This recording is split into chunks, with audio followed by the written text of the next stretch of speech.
The water was perfect that Saturday afternoon, warm from the sun, cool enough to be refreshing, and mine, all mine. I floated on my back with a cold beer balanced on my stomach, eyes closed against the brightness, letting the brutal week dissolve into the chlorine-scented peace of my backyard.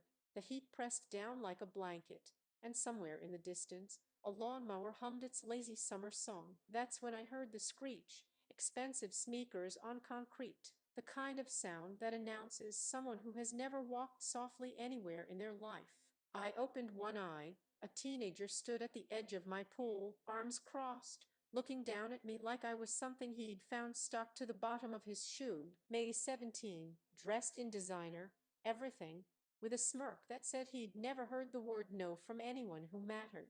"Way, old man, you need to get out now." I didn't move, just watched him through that one half-open eye, taking in the poster, the entitlement radiating off him like calumny. "This is whole property," he announced, as if reading from a script he'd memorized. "My mum runs this neighborhood, so unless you want problems, I suggest you leave." I almost laughed. Almost. Because this entitled brat had absolutely no idea who he was talking to. But before I explain how this all went down, how this moment became the beginning of the end for the petty dictatorship that had terrorized Willowbrook Estates for 3 long years, I need to take you back to the beginning. Back to when I moved into this picture-perfect suburban nightmare and met the woman who ruled it like her own personal kingdom. Her name was Victoria Crane. I arrived in Willowbrook Estates 6 months before that Saturday, fresh from being elected to a position that required relocating to this county. The neighborhood looked ideal on paper. Manicured lawns, mature trees, excellent property values, the kind of place where nothing bad ever happened. What I didn't know, what nobody told me, was that I was moving into a dictatorship disguised as a homeowners association. Victoria showed up at my door on day 3. She came bearing a basket of muffins and a smile that stopped several inches short of her eyes. She was the kind of woman who wore her authority like designer jewelry, expensive, obvious, and meant to intimidate. Blonde highlights that probably cost more than some people's car payments. Joga pants with a 3-figure price tag, an expression that suggested she was constantly calculating everyone's worth and finding them lacking. "Welcome to the neighborhood," she said, her voice dripping with artificial sweetness. "I'm Victoria, the HOA president. Just wanted to make sure you received your welcome packet with all our community guidelines." I had received it. All 47 pages of it. "I noticed your moving truck blocked the Hendersons' driveway for about 20 minutes yesterday," she continued, that smile never wavering. "Just a friendly reminder that we have very strict parking regulations here. I hate for you to receive a citation during your first week." A citation for a moving truck that was temporarily parked while I unloaded my entire life. "I'll keep that in mind," I said, keeping my tone neutral. Years in my profession had taught me to read people quickly, and I was reading Victoria Crane loud and clear. Control freak, power hungry, the type who needed to establish dominance immediately, who couldn't tolerate anyone she couldn't bend to her will. What I didn't mention to her, what I didn't mention to anyone in those early days, was my actual job. I'd learned early in my career that telling people what I did for a living changed how they acted around me. I wanted to be just another neighbor, not someone people felt they had to perform for. Public service, I'd say if anyone asked. County work. Technically true. And that decision, that deliberate vagueness, would turn out to be both my biggest mistake and my greatest advantage. Victoria's son, Derek, I met about a week later. He was 17, drove a no his parents had gifted him for maintaining a plus average, and had apparently been raised to believe that rules were suggestions made for other people. I first encountered him when his music was rattling my windows at 2 in the morning on a Tuesday night. The bass was so loud my coffee mug was vibrating across my nightstand. I went over and knocked politely, asked if he could maybe turn it down, since some people had to work in the morning. Derek looked me up and down like I was something he'd scraped off his shoe. "Dude, it's not even that late," he said, making no move to lower the volume. Besides, my mum's the HOA president. We can do whatever we want. That phrase, we can do whatever we want. I would hear it a lot over the next few months. The thing about the Crane family was that they'd weaponized the hoe into their personal enforcement agency. Victoria had been president for 3 years, and in that time, she'd stacked the board with people who either owed her favors or were too intimidated to challenge hers. Every meeting was a performance where Victoria decided who was in compliance and who wasn't, based entirely on whether she liked you. Eleanor Hartwell, the elderly widow 3 doors down from me, had been fined $200 because her garden gnomes supposedly violated the aesthetic standards outlined in Section 14.3 of the HOA bylaws. Never mind that those gnomes had been there for 15 years, long before Victoria seized power. When Eleanor tried to protest at a board meeting, Victoria threatened daily inspections of her property until she found more violations. Eleanor paid the fine and removed the gnomes. Her husband had given them to her before he passed. She cried for a week. The Mendes family, Carlos and Maria, a young couple with a newborn, got cited because their car, a 10-year-old Honda, was deemed unsightly and lowering property values. Victoria had actually measured the car's parking position with a tape measure and found it was 3 inches over the designated spot line. 3 inches. The fine was $500. And Derek was learning from the master. He parked his do across 2 spaces regularly, taking up spots that other residents needed. He threw parties that went until dawn, the bass rattling windows up and down the street. He borrowed Mr. Park's lawn mower without asking and returned it broken, then denied ever touching it. When Mr. Park tried to confront him, Victoria appeared like a designer-clad dragon, breathing fire about harassment of her family and threatening legal action. The neighborhood lived in fear. I watched it happen with growing disgust over those first weeks. People would see Victoria coming and suddenly remember urgent errands they needed to run. They'd agree to her absurd demands, repainting their houses in approved colors, removing basketball hoops, taking down Christmas decorations exactly on January 2nd, just to avoid becoming her next target. I tried to stay neutral at first, keep my head down. My job was demanding enough without adding neighborhood drama to the mix. But I noticed things. The way conversation stopped when Victoria walked by, the exhaustion in people's faces when they talked about the latest HOA decree, the quiet resignation of a community that had completely surrendered to tyranny. I had a few more run-ins with Derek over those months. He'd reverend his engine at 6 in the morning, deliberately it seemed, right outside my bedroom window. He'd let his friends park in front of my driveway, blocking me in. Once I came home to find beer cans scattered across my yard from a party that had spilled over from his place. Each time I stayed calm, documented it, made polite requests. But Derek's attitude only got worse. He could sense that I wasn't afraid of his mother, and that seemed to enrage him in a way I didn't fully understand until later. Most people in this neighborhood trembled at the Crane name. I didn't. That made me a problem.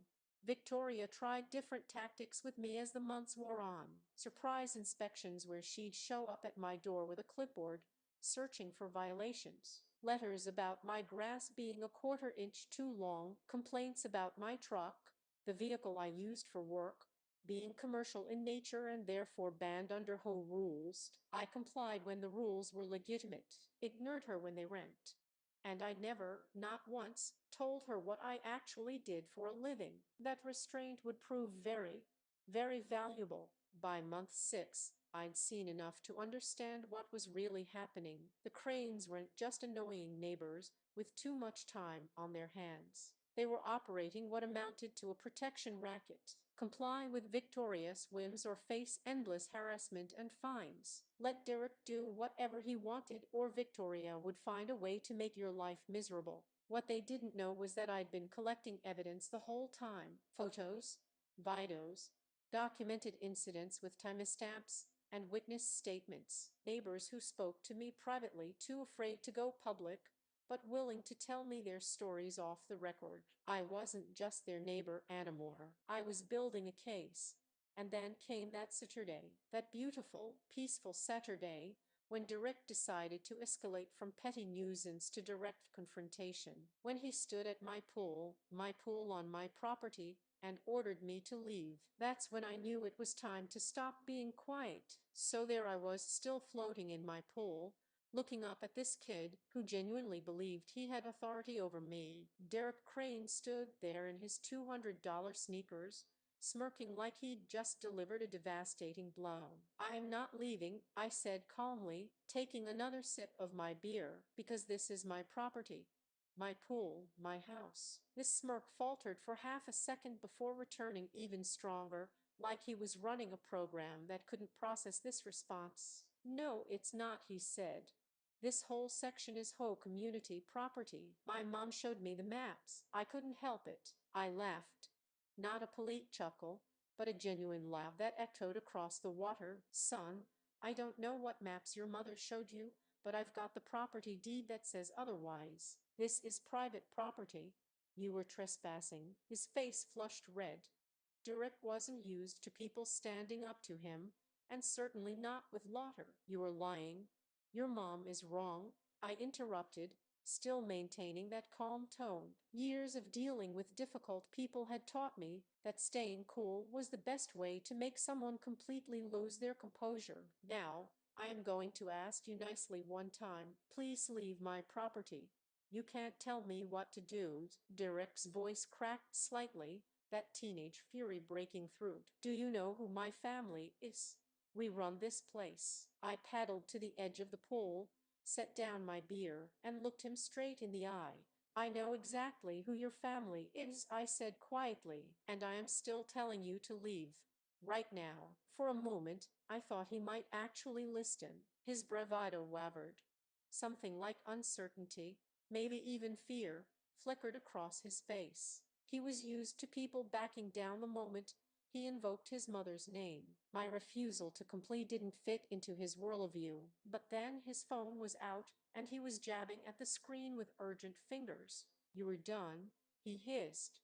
"My mom is going to destroy you." "I'll wait," I said, settling back into the water. Victoria arrived in less than 5 minutes, which told me she'd been close by, probably doing her weekend patrol of the neighborhood, looking for violations to cite. She came through my side gate like a hurricane in Lululemon, her face already set in that expression of righteous fury I'd seen her deploy on so many neighbors over the past 6 months. "What is going on here?" she demanded. Not to Derek, to me.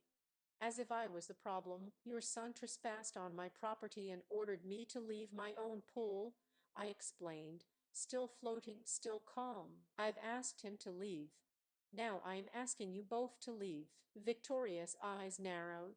She pulled out her phone, these people and their phones, and started scrolling through something. "According to the whole property maps, this area is designated as community recreational space," she said. "You were actually the one trespassing." I couldn't believe what I was hearing. She was doubling down on the lie. "Victoria, you and I both know that's not true. I have the property deed, the survey, the permits. This is private property. It's been private property since the house was built." "I don't care what fake documents you have," she snapped, her voice taking on that sharp edge that had cowed so many of our neighbors into submission. "The HOA owns this land. I have the documentation right here." She thrust her phone at me, showing what appeared to be some kind of property map. I didn't even need to look closely to know it was fabricated. The boundaries were wrong. The lot numbers didn't match. And most tellingly, it looked like it had been made in Microsoft Paint. "That's not a legal document," I said. "It's an official HOA record," Victoria declared, as if saying it with enough conviction would make it true. "And as president, I'm informing you that you were in violation of multiple bylaws: unauthorized use of community property, harassment of community members." She gestured to Derek, who was now recording this entire exchange on his phone, "and failure to comply with HOA directives." Neighbors were starting to appear. I could see curtains moving, doors cracking open. Eleanor Hartwell was on her porch, wringing her hands. The Mendes family was watching from their window. Everyone wanted to see what was happening, but no one wanted to get involved. They'd learned that lesson already. The fines alone will be substantial, Victoria continued, warming to her performance. I am talking thousands of dollars. Plus, I'll be recommending to the board that we pursue legal action to have you removed from the community entirely for using my own pool, I said flatly, for violating community standards and showing complete disregard for our rules. Derek was grinning now, filming everything, probably already planning how he'd edit this for his social media. This is going viral, dude, he said.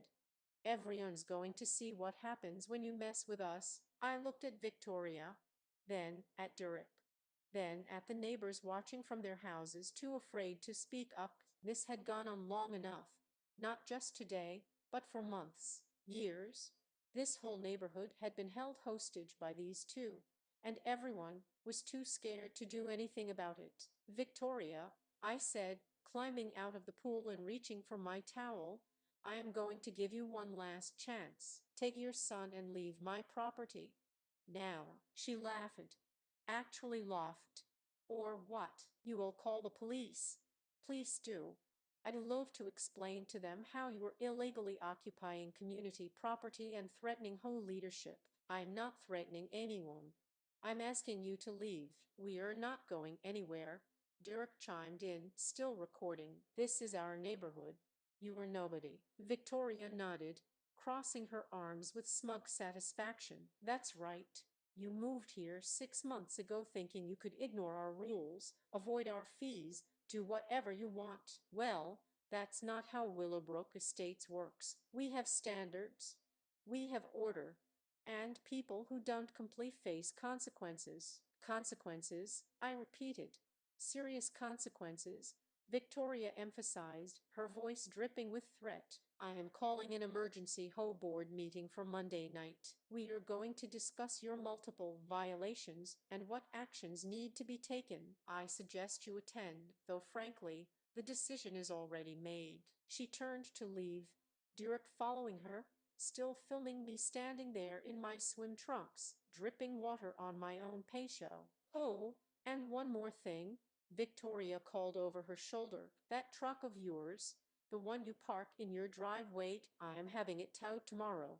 Commercial vehicles are strictly prohibited, and I've been far too lenient with you already. They walked away, direct slaughter echoing back to me. I stood there watching them go, watching my neighbors quickly disappear back into their houses, not wanting to be seen associating with Victoria's latest target. I looked down at my phone, sitting safely in a waterproof case on my patio table. Its recording light was still blinking. I'd captured everything.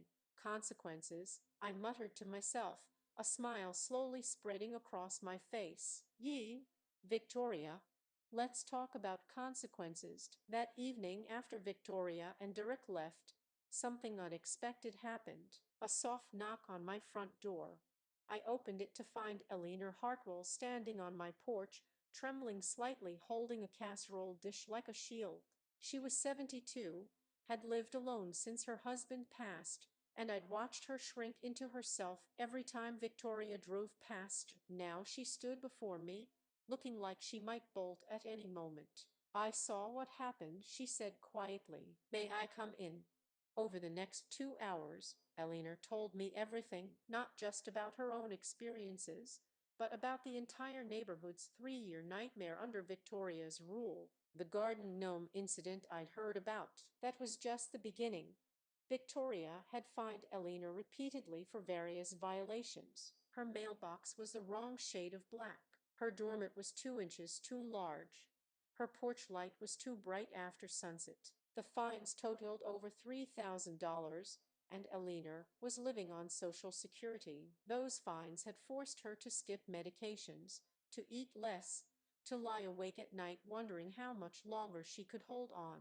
I thought about moving, she said, tears welling up, but I've lived here for 30 years.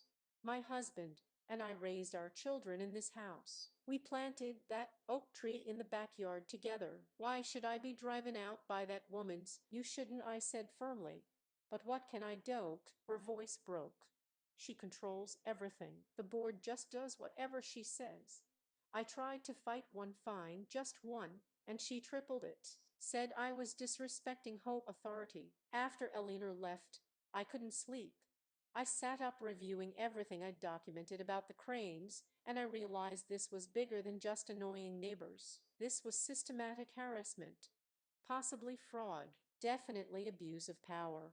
Sunday morning, Carlos Mendez stopped me while I was getting my newspaper. "Way I heard about yesterday," he said, glancing around nervously like Victoria might materialize from thin air. "Listen, man, just be careful. The Cranes, they are vindictive. When we first moved in, our car got keyed 3 times in 2 weeks. We couldn't prove it was Derek, but it stopped after we paid a fine to Victoria. Just stopped, like magic." "That's extortion," I said. Carlos shrugged helplessly. "Probably.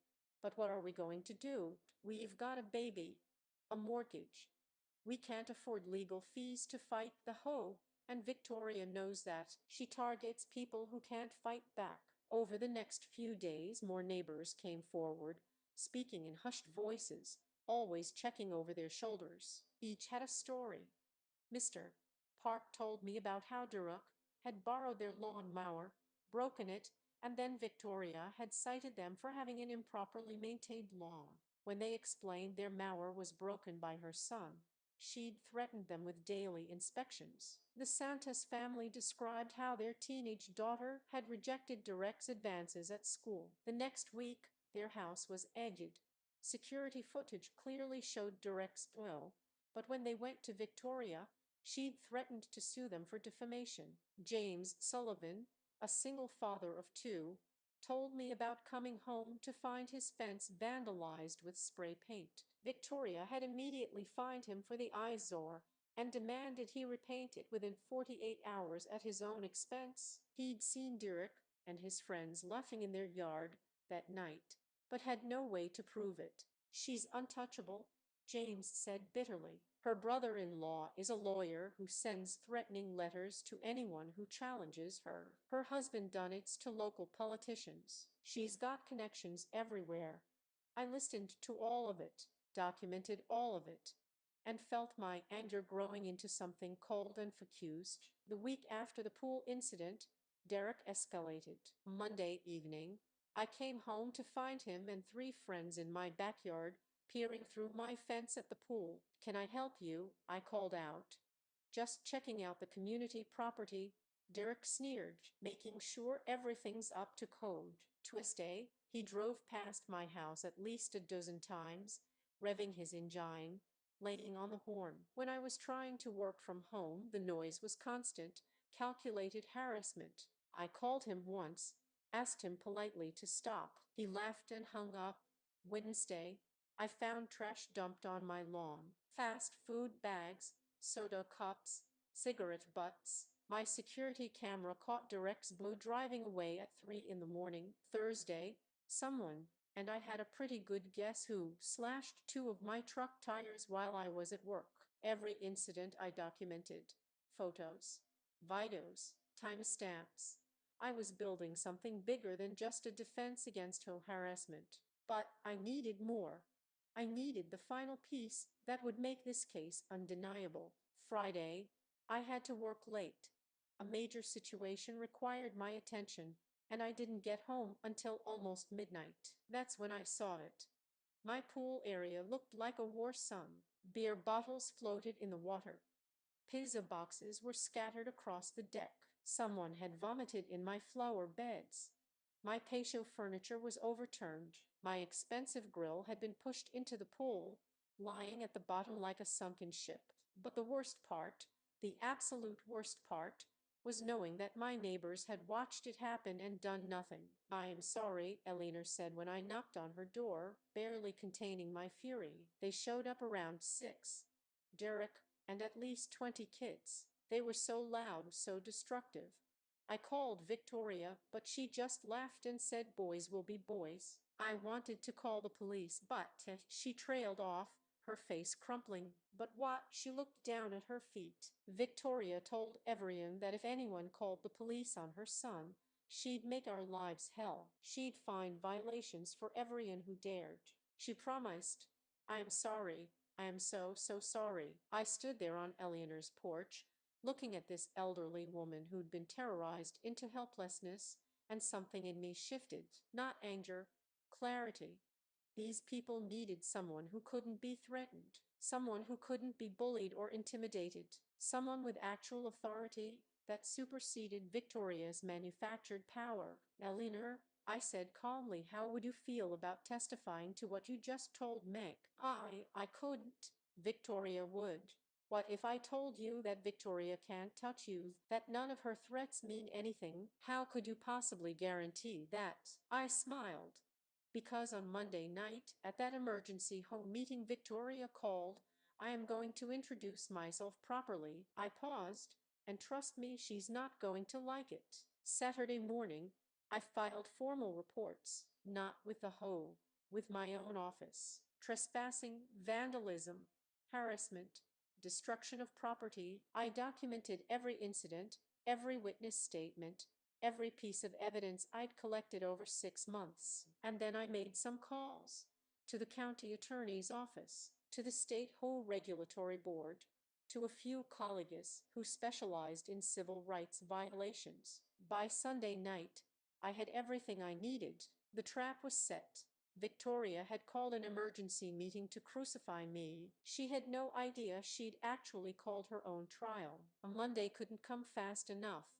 Monday evening arrived with the kind of tension you could cut with a knife. The emergency home meeting was scheduled for 7 o'clock at the community center, and by 6:30, the parking lot was already full. Victoria had done her job well. Flyers had appeared in every mailbox over the weekend. Mails had gone out to the entire neighborhood. Social media posts had painted me as some kind of dangerous renegade threatening the safety and property values of Willowbrook Estates. I arrived exactly at 7, wearing jeans and a simple button-down shirt. Nothing fancy. Nothing that would give away what was coming. I carried a leather folder under my arm containing documents that would change everything, but to anyone watching, I just looked like a slightly nervous homeowner about to face judgment. The community center was packed. Every chair was filled. People lined the walls. I could feel dozens of eyes on me as I walked in. The energy in the room was electric, not supportive. Hungry, Victoria had turned this into entertainment, a public execution where the neighborhood could watch someone get destroyed for daring to challenge her authority. Victoria sat at the head table with 4 other board members, all of whom looked distinctly uncomfortable. She'd dressed for the occasion, in a power suit that probably cost more than most people's monthly mortgage. Her hair was perfectly styled. Her makeup was camera ready. Derek sat in the front row, smirking, his phone already out and recording. Good, you decided to show up, Victoria announced as I entered, her voice carrying across the room. We can begin. She stood, and the room fell silent. Thank you all for coming on such short notice, Victoria began, her voice dripping with false concern. I've called this emergency meeting because we have a serious situation that threatens the safety, security, and integrity of our community. As you all know, we have very specific rules and regulations designed to protect property values and maintain the standard of living we all expect in Willowbrook Estates. She clicked a button and a projector screen lit up with a photo of my house. Then my truck. Then me caught on someone's camera standing by my pool. This man, she continued, pointing at me like I was evidence in a criminal trial, moved into our community 6 months ago and has shown nothing but contempt for our rules. He parks commercial vehicles in violation of Section 4.2.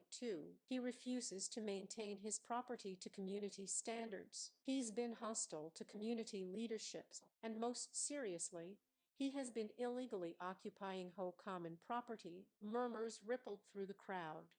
I saw Eleanor in the back, looking terrified. The Mendes family was there, Carlos's jaw clenched. James Sullivan stood by the door, arms crossed, watching carefully. Last Saturday, Victoria's voice rose dramatically.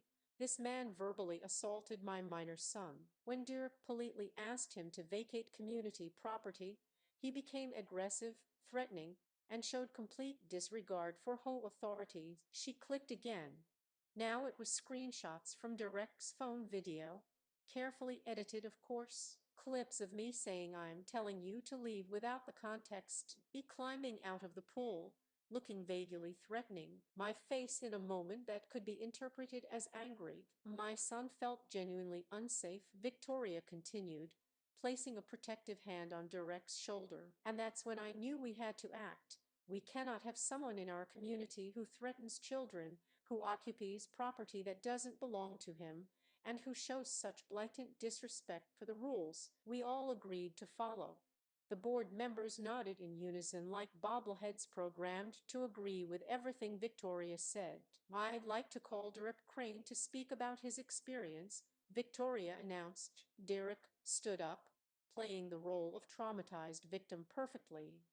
So I was just walking through the neighborhood on Saturday, right, and I saw this guy in the pool by Oak Street. I know that's community property because my mom showed me the maps. So I politely, and I was super polite, I asked him if he knew this was HOA property. He paused for effect, looking around the room. He got really aggressive, like immediately started yelling at me, telling me to get lost, using language I probably shouldn't repeat. I felt threatened, so I called my mom.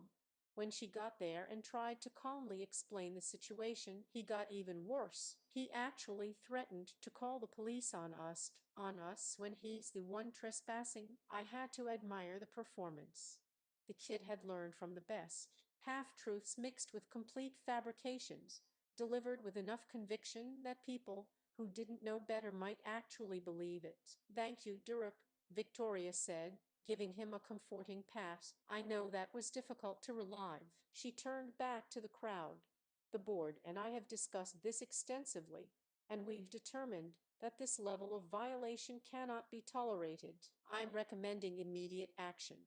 Fines totaling $15,000 for multiple violations, immediate removal of the commercial vehicle, and if compliance is not achieved within 30 days, legal action to force sale of the property and removal from the community. $15,000. She'd actually said it. The room erupted in whispers. This isn't about being vindictive, Victoria said, her voice taking on a tone of false reasonableness. This is about protecting all of you. If we let one person ignore our rules, harass our families, and occupy property illegally, what's next? Where does it end? We have standards for a reason. She looked directly at me, her eyes gleaming with triumph. This man has shown he has no respect for authority, no respect for rules, and no respect for this community. He needs to go. The room was silent. This was the moment she'd been building toward, the public humiliation, the total victory. Does the accused have anything to say in his defense, Sec? Victoria asked, making it sound like even allowing me to speak was an act of tremendous generosity. I stood up slowly, picking up my folder. Every eye in the room was on me. Victoria's smile was victorious. Durek was recording, probably already planning the viral video titled "Karen Destroys Rule-Breaking Neighbor at HOA Meeting." Actually, I said calmly, I do have a few things to say. Make it quick, Victoria snapped. We've heard enough. I walked to the front of the room and Victoria reluctantly stepped aside, clearly annoyed that I was taking up space at her tribunal. First, I said, opening my folder and pulling out a document, let's address the property issue. Victoria claims I'm occupying HOA common property. That's interesting because here's my property deed, properly registered with the county, showing that the house at 742 Oak Street and all surrounding land, including the pool, is private property, always has been. I held it up so everyone could see the official seal. Here's the survey from when the house was built. Here's the plot map from the county registrar. And here, I pulled out another document, is a letter from the county zoning office confirming that no part of 742 Oak Street has ever been designated as HO common property. Victoria's smile faltered. Those could be forged. They are not, I interrupted calmly. They are official county records available to anyone who wants to verify them. I moved to the next document in my folder. Now, let's talk about harassment. Victoria claims I've been threatening her family, making harassing phone calls, surveilling their home. Those are serious accusations. I pulled out my phone records. Where are my phone logs for the past 6 months? You will see I called Durip exactly once, last Tuesday at 2:47 p.m., to politely ask him to stop honking his horn repeatedly in front of my house. The call lasted 43 seconds. He hung up on me. I looked at Victoria. Would you like me to play the recording? Her face went pale. You recorded a phone call with my son without permission. Actually, in this state, one-party consent is legal for recording, but that's not the point. The point is one polite phone call doesn't constitute harassment. I set the phone logs on the table. As for surveilling your home, I haven't been anywhere near your property. What I have been doing is recording activity on my own property, which brings me to Friday night. I pulled out a tablet and queued up the security footage. This is my property, my cameras. Friday evening, around 6:15 p.m., I hit play. The large screen showed crystal clear footage of Derek's canoe pulling up to my house. Then Derek and about 20 teenagers piling out, jumping my fence, and proceeding to throw a party in my pool area. The timestamp was clear. The faces were clear. Everything was clear.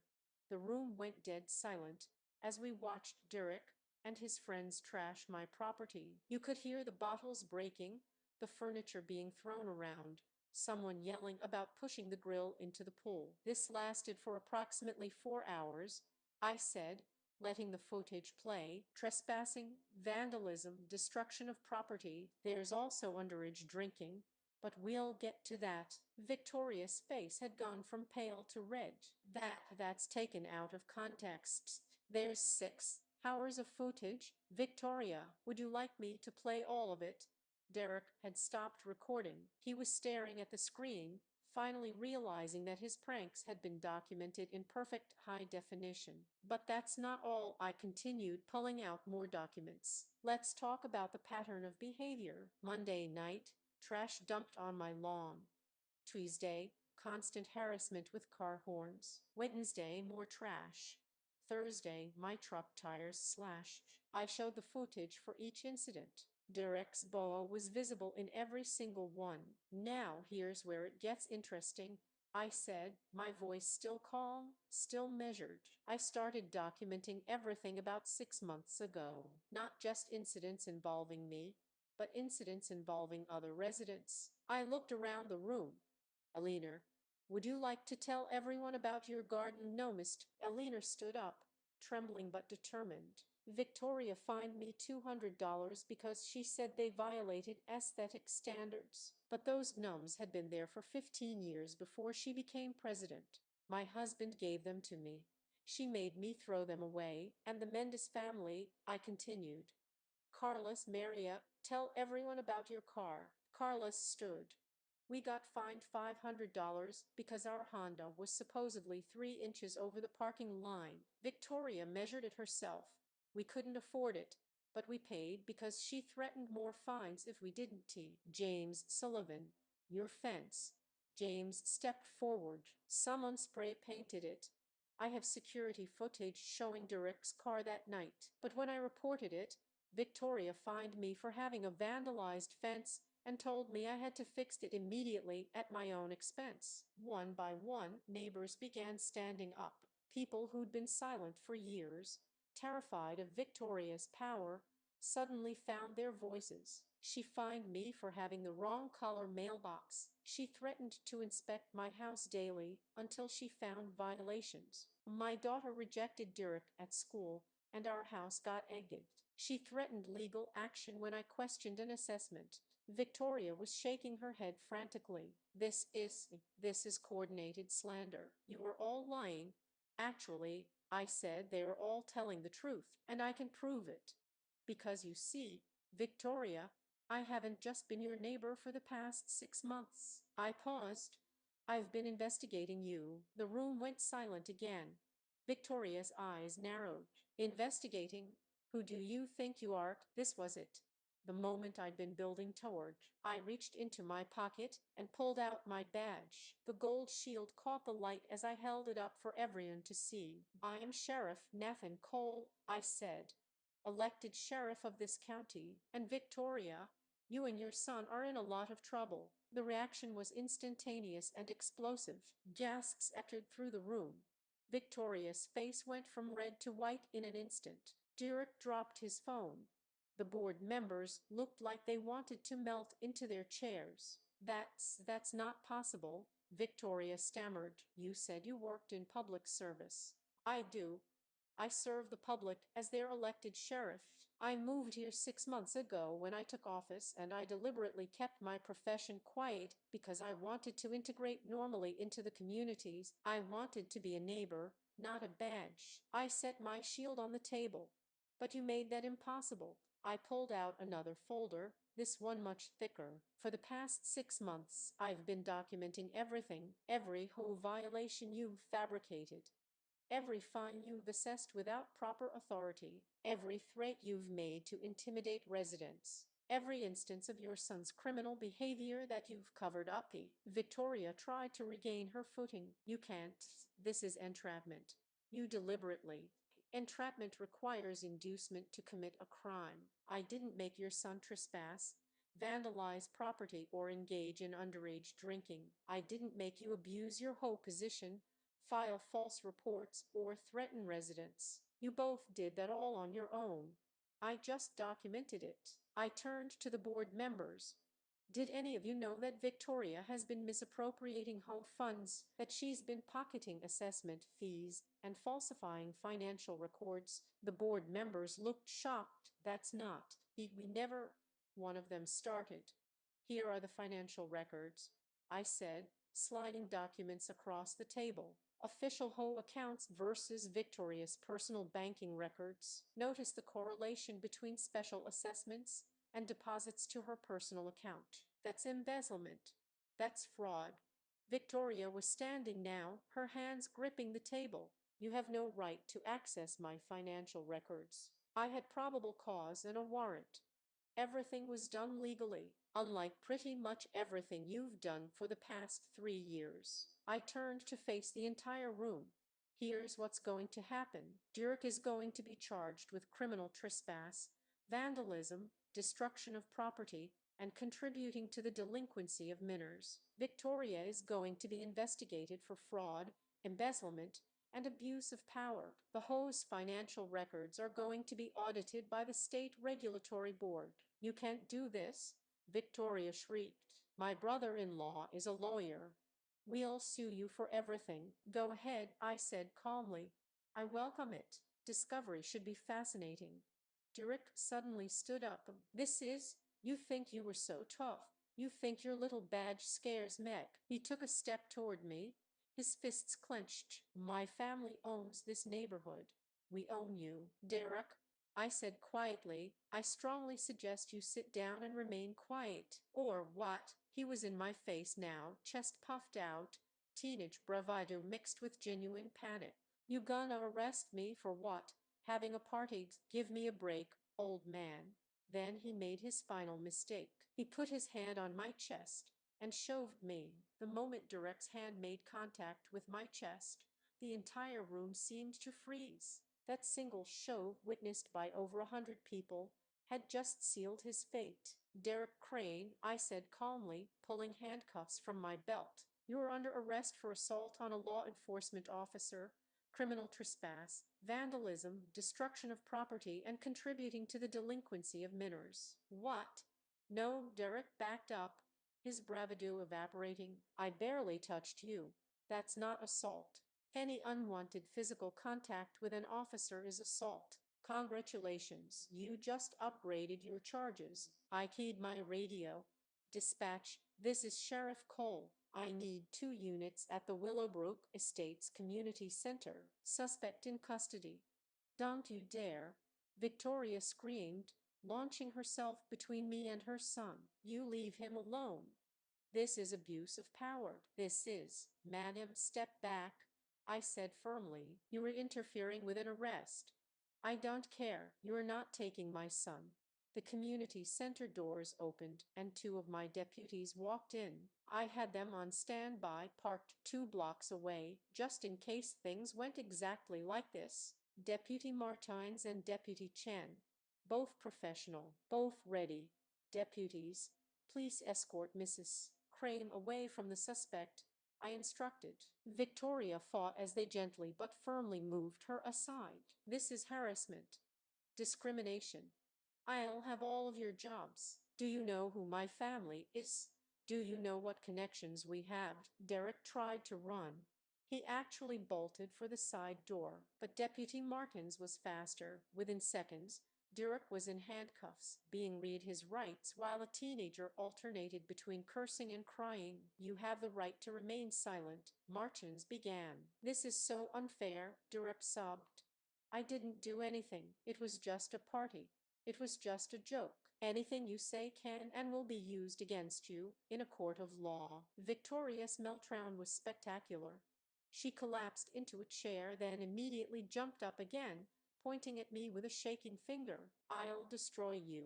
My brother-in-law will sue you into oblivion. You will lose your job, your house, everything. Your brother-in-law is a tax attorney in Denver, I said calmly. I checked. He specializes in corporate tax law. Criminal defense isn't exactly his forte. One of the board members, Robert Wells, who'd been Victoria's loyal supporter, suddenly stood up.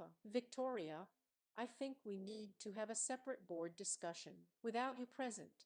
Victoria whirled on him. Excuse me, if what the sheriff is saying is true, if you've been misappropriating funds, the board needs to address this immediately. You spineless coward, Victoria hissed. I made you. Without me, you'd be nothing in this community. You threatened my wife last month, Robert said quietly. Told her you'd cite us for violations if I didn't vote your way on the fence height amendment.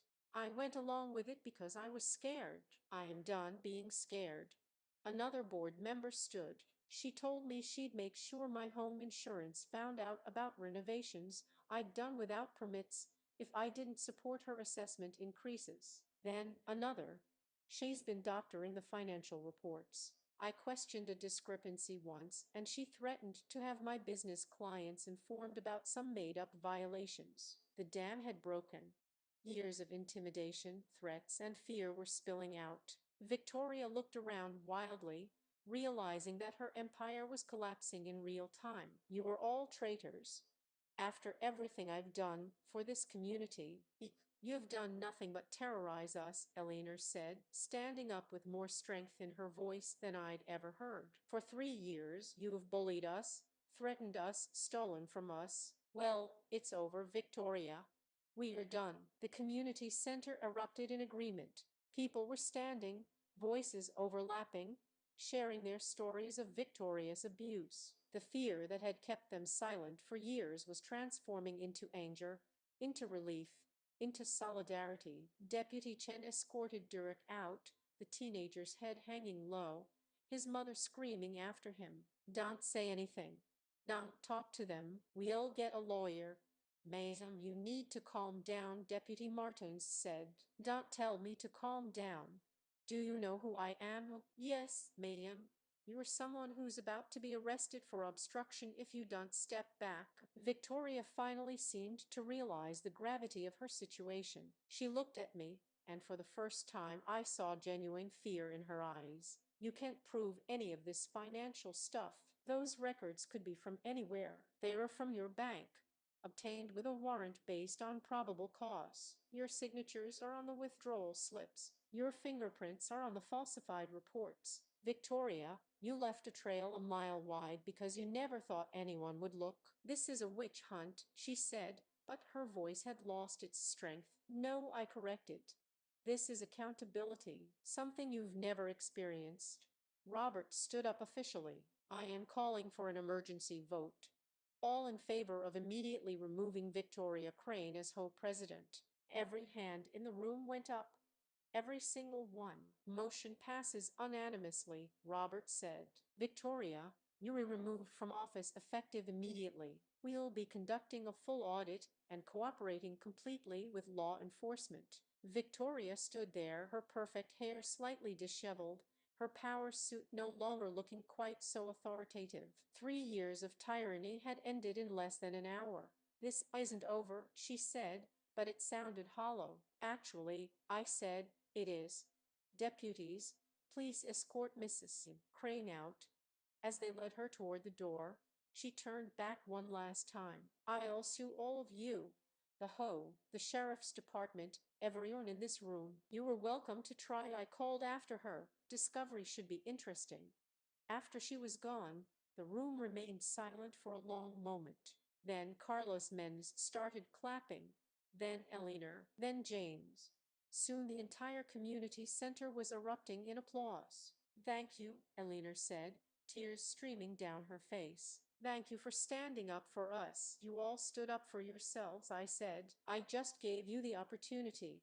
Robert approached me. Sheriff, the board would like to formally apologize. We should have stopped her years ago. We were cowards. You were victims, I corrected. There's a difference, but now you have a chance to make this right, to build a home that actually serves the community instead of terrorizing it. We will, Robert promised. First thing tomorrow, we are scheduling a full community meeting. Real transparency this time. New elections, new bellows, everything. Over the next hour, neighbors approached me with additional evidence, additional stories. The prosecutor's office was going to have a field day with this case. As I was packing up my documents, James Sullivan approached. Sheriff, I have to ask, why did you wait? You could have shut this down months ago. I could have, I admitted. But I needed to build an airtight case. One incident, Victoria could have explained away. A pattern spanning months, witnessed by dozens of people, documented with overwhelming evidence. That's undeniable. I wanted to make sure that when justice came, it stuck. He nodded slowly. Well, it stuck. 3 weeks after that memorable home meeting, I stood in the county courthouse watching Derek Crane learn about consequences for the first time in his 17 years. The judge was not sympathetic. Mr. Crane, you've shown a pattern of behavior that suggests you believe yourself above the law. Trespassing, vandalism, destruction of property, assault on a law enforcement officer. These aren't pranks. These are crimes with real victims and real consequences. Derek stood there in a suit his mother had probably bought specifically for court, looking smaller somehow. The arrogance was gone. Reality had finally caught up with him. I'm sentencing you to 200 hours of community service, 18 months probation, and full restitution to Sheriff Cole for damages to his property. That comes to approximately $12,000. You will also be required to attend counseling and complete an anger management program. Victoria sat in the gallery, her face a mask of controlled fury. She'd shown up with her brother-in-law, the tax attorney, who'd wisely recommended she not speak. Every word out of her mouth for the past 3 weeks had only made things worse. Direct's criminal case was just the beginning. The state HOA Regulatory Board had launched a full investigation into Victoria's management. The audit revealed over $40,000 in misappropriated funds over 3 years. Fake fines that went into her pocket. Assessment increases that were never properly voted on. Vendor contracts awarded to companies that didn't exist but had bank accounts in her name. The civil suits started rolling in within days. Eleanor sued for the $3,000 in fraudulent fines plus damages for emotional distress. The Mendes family filed. The Parks filed. James filed. Eventually, 17 families joined a class action lawsuit against Victoria Crane personally and the old HOA board for negligence. Here's where it got interesting. Remember how Victoria used to brag about her connections? Turns out one of the neighbors she'd terrorized, Daniel Santos, was an attorney specializing in civil rights and home abuse cases. He'd moved to Willowbrook Estates specifically to get away from work stress, only to find himself living under Victoria's thumb. Now he was representing every single victim pro bono. "I have been documenting her behavior for 2 years," Daniel told me over coffee one morning. "I was building my own case, but I was waiting for the right moment. When you revealed yourself at that meeting, I knew the time had come. Between your evidence and mine, Victoria doesn't stand a chance." The Crane house went up for sale 6 weeks after the meeting. A quiet, almost shameful listing. No open house. No HOA-approved signage. They were leaving before the civil cases went to trial, though that wouldn't stop the judgments from following them. I saw Victoria once more before they left. She was loading boxes into a moving truck, and our eyes met across the street. For a moment, I thought she might say something, an apology, made, or one last threat, but she just looked away and kept loading boxes. Derek, I saw at his first day of community service. He'd been assigned to help with neighborhood cleanup, picking up trash, pulling weeds, basic maintenance. The kid who'd once ordered people around like servants was now serving the community he'd terrorized. He approached me during his lunch break, hesitant. "Sheriff Cole, I wanted to say I'm sorry for everything. The pool, the vandalism, all of it." I studied him. The arrogance was gone, replaced by something that might actually be genuine remorse. "You were sorry you got caught, or sorry you did it?" He thought about that, both, honestly, but more the second one now. "I didn't realize how much damage we were doing. My mom always made it seem like we were just maintaining standards, teaching people lessons. I didn't see it as bullying. That's exactly what it was, though. I know that now." He looked down at his orange safety vest. "This sucks. But I guess I deserve it." "You do?" I agreed. "But here's the thing about consequences, Derek. They were meant to teach you something. You were 17. You've got your whole life ahead of you. The question is, what kind of person are you going to be?" He nodded slowly and went back to picking up trash. Meanwhile, Willowbrook Estates was transforming. The new home board, elected in a legitimate, transparent election, immediately rescinded dozens of Victoria's ridiculous rules. Garden gnomes were suddenly legal again. Alina's gnomes returned to their posts like tiny Victoria's soldiers. Reasonable parking regulations replaced Victoria's petty restrictions. The approved color lists were scrapped.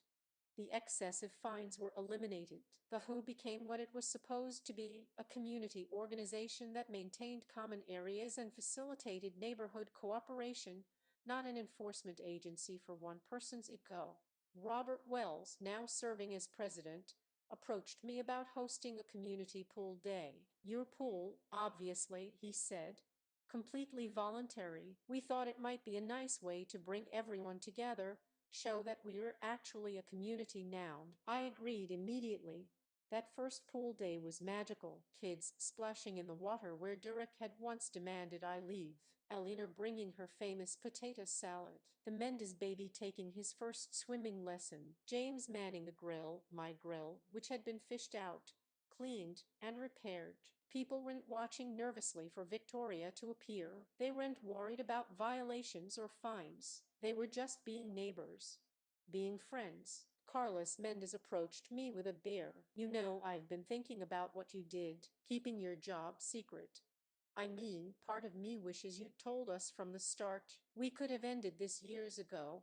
"I've thought about that too," I admitted. "Maybe I should have.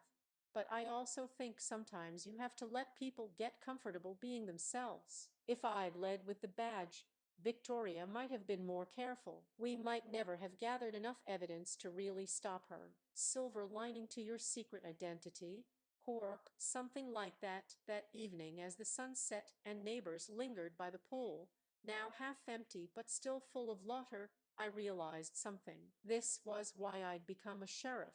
Not for the authority, not for the power, but for moments like this, for the chance to protect people who couldn't protect themselves, for the opportunity to stand between bullies and their victims. Victoria and Derep had believed their own mythology. They'd convinced themselves that power meant being feared, that authority meant being obeyed without question. They'd never understood that real strength comes from lifting people up, not pushing them down. The video Durek had recorded that day at my pool, the one he'd planned to use as evidence of my aggression, did go viral, but not the way he'd intended.